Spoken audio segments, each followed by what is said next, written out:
እንግዲህ የኔ ውዶች ሶሱ አሁን አብቅቷል ማለት ነው። እንደምታዩት ሁሉ ነገሩ ተዋህዶ እንግዲህ በቀጣይ ጠብሼ ያዘጋጀሁትን አሳ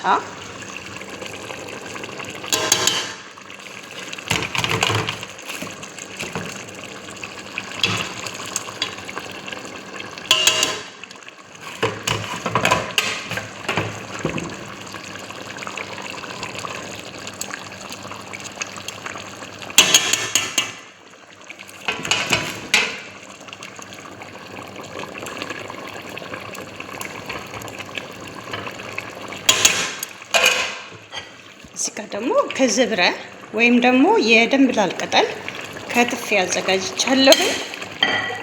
የኔ ውዶች እንግዲህ እንዲህ ሰራ እያደረጋችሁ ተመገቡ፣ ወይም ደግሞ ከስተመሮቻችሁን አስደስቱ።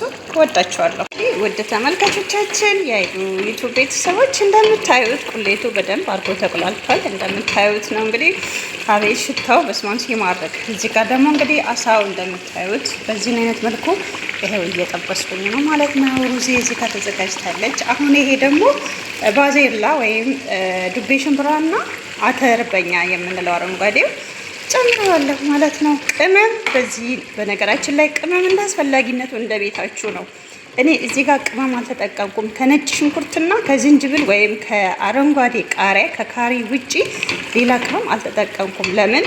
አስፈላጊ ስላልሆነ ስላልፈለግኩት። እኔ ቅመም ማብዛት ለጤና ጥሩ እንዳልሆነ ግን እንድታቁ ፕሊስ። ዘይት ማብዛት፣ ቅመማ ቅመም ነገሮችን ማብዛት ለጤና በጣም አስቸጋሪ ነው እና ለተመጋቢዎቻችሁም ሆነ ለእናንተ እነዚህ ነገሮች ቆጠብ ብትሉ ደስ ይለኛል።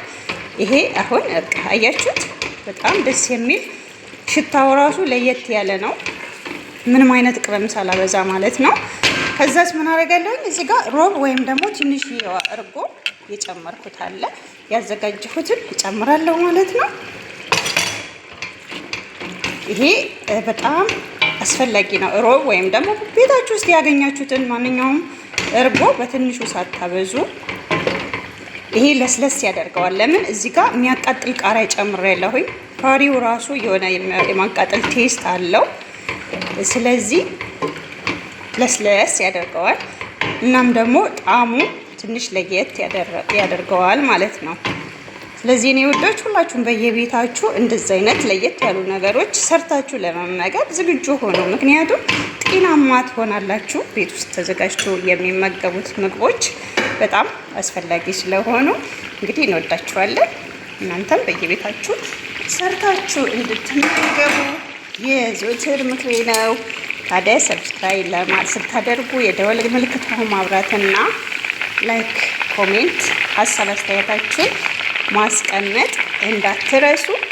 አሳዋ እንግዲህ እቺ አምባዛ አሳ ናት። በነገራችን ላይ የአምባዛ አሳ ነው፣ ትልቁ ሳይሆን መካከለኛው ነው ማለት ነው።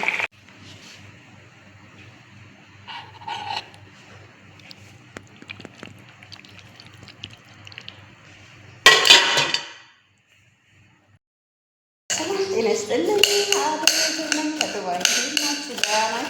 ሰላም ሁሉ አማን ከሌላ ሁሉ አማን ሰላም እግዚአብሔር ይመስገን። ዛሬ እንግዲህ ይዤላችሁ የመጣሁት አሳ ከሻንክ ይባላል። አሳ ከሻንክ ማለት አሰራሩ ትንሽ ለየት ይላል። እንግዲህ ሰላም ለኢትዮጵያ፣ ፍቅር፣ አንድነት ለሕዝባችን እያልን አሳ ከሻንክን አብረን እንሰራዋለን ማለት ነው። እንግዲህ እባክዎትን እጆን መታጠቡና አካባቢውን ንጹህ መሆኑን እንዳይረሱ እያለን አሳ ከሻንክን አብረን እንሰራለን ማለት ነው። እንግዲህ ተከታተሉን፣ አብረን እንሰራለን ማለት ነው። ወዳችኋለን። ላይክ ማድረግ፣ ሼር ማድረግ፣ ኮሜንት ማድረግ እንዳይረሳ።